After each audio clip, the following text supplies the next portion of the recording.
Assalamualaikum warahmatullahi wabarakatuh. Kami dari kelompok Kelompok 10 ingin mempresentasikan apa? Coba perkenalkan dulu. Perkenalkan, nama saya Mustaqim. Nama saya Suisyan Mustafa. Kembali maaf man. Di sini kita menjudul insentif dan gain sharing. Gain sharing. Oke. Baca Hakim. Baca Kim. Adapun tujuan pembelajaran, yang pertama adalah mengetahui pengertian insentif dan gain sharing. Yang kedua, mengetahui jenis-jenis insentif. Yang ketiga, mengetahui jenis-jenis gain sharing. Selanjutnya di sini ada pengertian insentif dan gain sharing.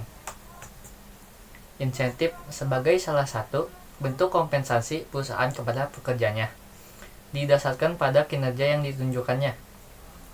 Dan ada gain sharing sebagai penyelaras peningkatan kinerja perusahaan gain dengan distribusi sharing benefit kepada para pekerja. Di sini ada insentif dan gain sharing merupakan suplemen atau tambahan untuk sistem kompensasi tradisional, yaitu gaji dan upah. Insentif dan gain sharing sering disebut performance based compensation karena menjadikan kinerja sebagai dasar pemberian kompensasi. Dan insentif diberikan kepada individu, maka gain sharing diberikan kepada sekelompok individu, tim, atau semua pekerja di dalam perusahaan.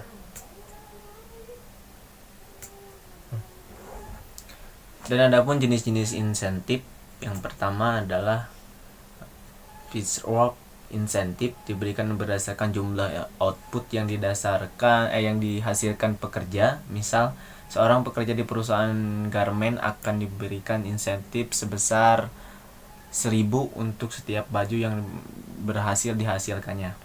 Semakin banyak output yang berhasil dikerjakan pekerja, maka semakin banyak insentif yang didapatkan, dan sebaliknya juga seperti itu. Yang kedua adalah produksi bonus, diberikan apabila berhasil melebihi output produksi yang ditetapkan. Contoh, pekerja di perusahaan garmen diharuskan memproduksi baju 5 buah per hari. Berhasil memproduksi baju lebih dari 5 buah per hari, maka akan mendapatkan insentif tambahan imbalan atas kinerja yang dihasilkannya atas standar target yang ditentukannya.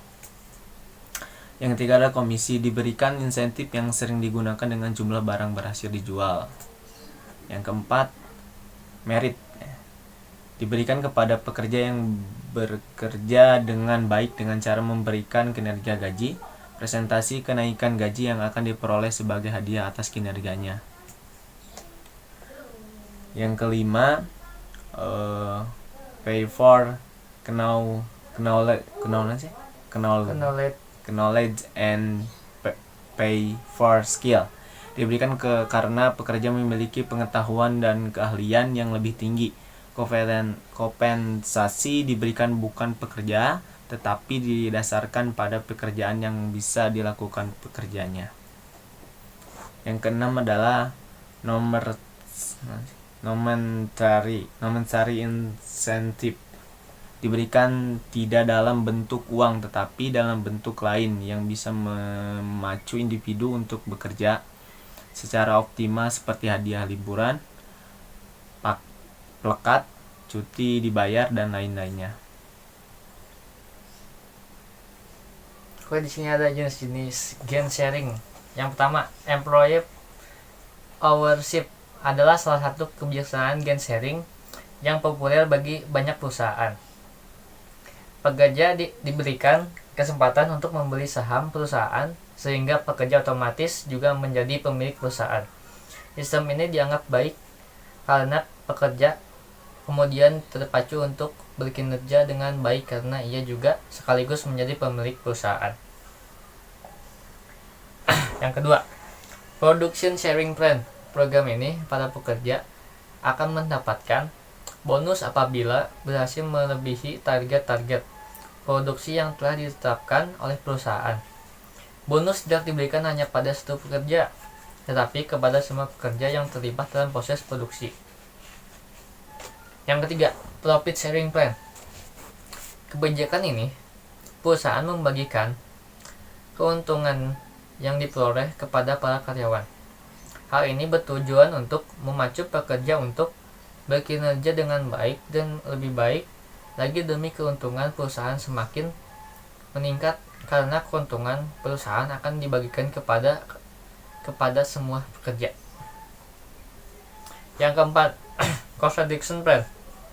Kebijakan ini bertujuan untuk memacu pekerjaan agar bisa menekankan biaya produksi seminimal mungkin.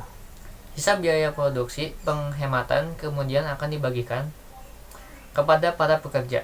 Hal ini bertujuan untuk memacu pekerja agar bisa bekerja efektif dan seefisien mungkin.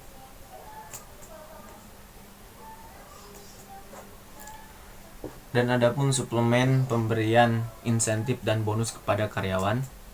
Yang pertama adalah sebuah negara yang sedang pesat-pesatnya menerapkan pola ini adalah Amerika. Tapi pemberian insentif harus didukung perencanaan dan data yang kuat. Tanpa itu, pemberian insentif dan bonus kepada karyawan bisa jadi bumerang bagi perusahaan tersebut.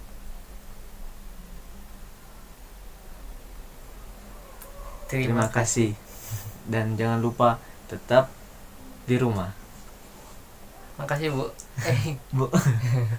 Guys, kata ayo.